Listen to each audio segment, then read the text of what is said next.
Dumating ang coming of age ceremony. Isang arena, isang pangalan, isang pagkakataon para patunayan kung sino ka.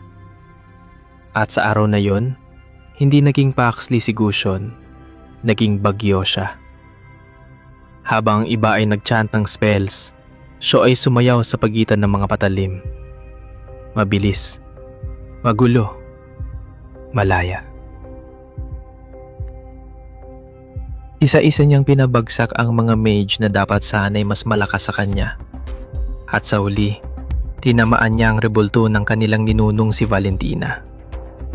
Isang tahimik na rebelyon. Isang sigaw na hindi na kailangang isigaw. Fear over love.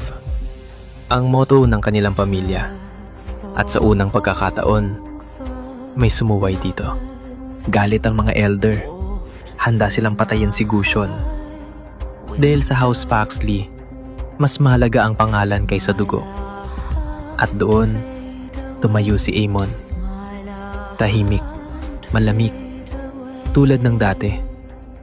At sa boses na walang emosyon, pinago niya ang kapalaran ng kapatid niya. Si Gusion Paxley ay ititiwalag sa angkan. Isang hatol na parang kamatayan. Ngunit sa totoo lang, isang pagliligtas. Tahimik na umalis si Gusion sa arena. Walang luha, walang lingon. Ngunit sa likod niya, may isang lalaking hindi gumalaw. Hindi dahil wala siyang pakialam, kundi dahil kung gagalaw siya, guguho siya. Habang pinapanood niyang mawala ang kapatid sa dilim, isang katotohanan ang bumigat sa puso niya.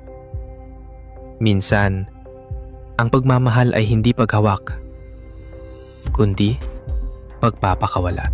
Mula noon, dalawang alamat ang isinilang sa munyan. Isang anino na hindi mahuli, isang blade na hindi makulong. Si Aemon, ang duke na piniling akuin ang lahat ng kasalanan. Si Gusion, ang rebelde na piniling hanapin ang sarili niyang pangalan.